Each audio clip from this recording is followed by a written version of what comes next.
Today, we're at Adams Motorsports Park once again to drive the most requested car of 2010. That's right, you guys write me every week requesting I drive stuff, and the Volkswagen GTI is far and away the most requested car. Now, I couldn't find one in the press fleet, so I made Dan the intern take one for the team and buy one. Thanks, buddy. No problem, man. It's my pleasure. He's since been promoted to associate producer. And today, we are going to whip the snot out of Dan's brand new car on this racetrack, because when you're the intern, that's what happens. I'm Matt Farah. That's Dan. He's so much more handsome than me. How can I not beat on his car just for spite?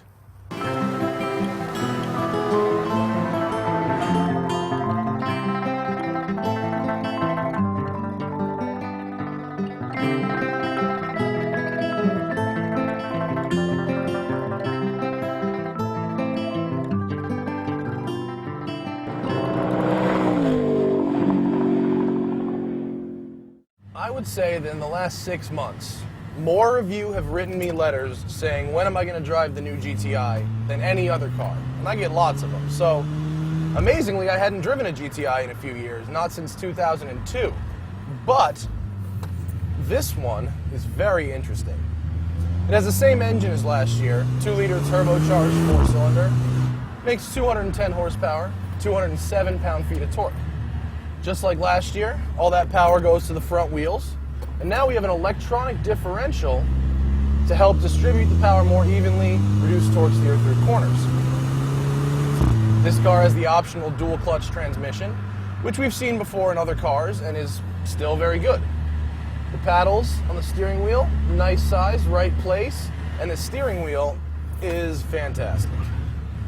On the one hand, you could say the GTI is outclassed entirely, because cars like the Subaru WRX and Lancer Ralliart, even the Cobalt SS, offer more power for less money. However, what you get in this car that you don't get in that car is a feeling of luxury. The seats, which are basically Recaros, even though it doesn't say it on the headrest, keep you in place, and to the touch and to your back, feel like they belong in a much more expensive car. I love a car with great seats, and this car is a perfect example of great seats at a good price. The GTI starts $23,500 for a base model with a stick. Many people like the stick. In fact, it sells 50-50 to the automatic. Dan chose the paddles, and I don't blame him because he lives in LA and drives in a lot of traffic. And that's a good option because these things are quick. They shift in 1/10 of a second, and the engine makes a nice little burble when you hit the paddle. It's really a nice, rewarding feeling. Shifts down just as fast. Dan's car, our test car, stickers for $31,500, which is, when you consider it, a lot of money for a hatchback. The only thing that I can think of that's more expensive would be a fully loaded John Cooper Works Mini, and these cars would be great competitors. But what you get for that extra money is something that you don't get with faster cars like the Mazda Speed 3 or the WRX. Those cars, they're good, but they're basically economy cars with turbos strapped on them. They feel like disposable goods because there's plastic everywhere. Here, no plastic. Lots of leather, soft rubber. It makes the car feel more expensive. And when you're going to spend 30 grand on a car, you want it to feel more expensive than those cars that may be a little faster, but aren't just as nice to touch or sit in. That's where the GTI is a real winner. There are a few practical things about the GTI that I don't actually like. For instance, the nav takes forever to find a point of interest. So if you're actually trying to find something quickly, you might be 5 miles from where you started before it actually finds out it was just where you were. Secondly, the car's e-diff system helps you keep the car under control, but it uses the anti-lock braking system to do it, which means if you're driving the car hard all the time, you're going to go through brake pads like crazy. And I may have just killed a bird right there. Yeah? I think I might have. I gotta say, I do like driving this car. It's not exactly a featherweight in its class at about 3,100 pounds with the DSG, but it still feels relatively light. The engine's happy to rev, it makes a great sound, it's comfortable, and I definitely just hit a bird right there. Did anyone see that fly off?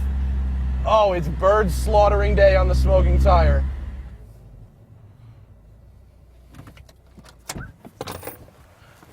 You know what I really like about Volkswagens, and Audis for that matter? They always have good, elegant storage solutions, like the door pocket liter bottle holder. And then if you come back to the trunk, pop this guy. It's pretty spacious in there, right? But what if you're not filling it up totally? We've got hooks around the edges for grocery bags, cargo net, and these little guys, which are Velcro, and you can make a box of any different size so your stuff doesn't flop around when you're driving quickly. Just because you've got a trunk that holds a lot doesn't mean if you don't have a lot in there, you want it sloshing all over the place. I love that they think of stuff like that. Now, although the GTI's dash isn't as stylish as a car like a Mini Cooper or a Fiat 500, what you do get is a dash that's screwed together as tight as humanly possible. This dash just feels more expensive than all those other cars, and that's a big selling point for the GTI. The other one is the Dynaudio radio sounds really good. Listen. Oh. Ugh. Dan listens to the douchiest music. Now, I think we can conclude that as a road car, the GTI is actually very good, especially for the kind of money. It's tons of fun, plenty luxurious, and has lots of storage space, more than you'd think. But we are at a track for a reason, and tonight, $25 time attack night, so I think we need to find out how it does as a race car. Visually, the biggest difference between the last generation and the current one is the redesigned front fascia, which incorporates a much more horizontal grille and not the Audi-esque Billy the Wide-Mouth Bass look. The new quad headlamp design is reminiscent of the original first generation GTI, except now we get xenons, which is nice. Overall, we really like the fact that the Volkswagen's exterior styling doesn't need to make a very bold statement. It's simple, conservative, and very good to drive.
Well, we've had a good day at the track, told you what I thought about the car, but now it's time to see the numbers.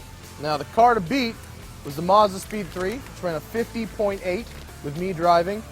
Tom was able to run a 50.7 in the GTI, 1/10 of a second faster. Yours truly, 50.6.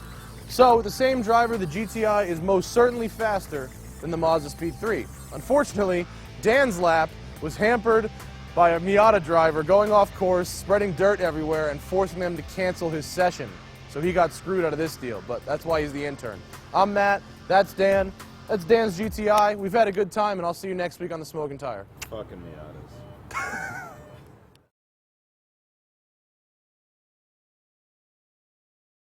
This year, Blackmagic's sending us on the 2010 Bull Run Live Rally from July 9th to 16th from New York to Las Vegas. We're going to be driving the 2011 Shelby GT500 convertible. Here's your chance to come hang out with us, the Bull Run launch party in New York. All you do is go to blackmagicshine.com and design your own racing livery using the tools they give you. And the best design ends up on our car for Bull Run, and Blackmagic's going to pay for your trip to New York to come hang out with us at the kickoff party. So go to blackmagicshine.com and be sure to watch all our videos almost live from the Bull Run rally right here on the Smoking Tire.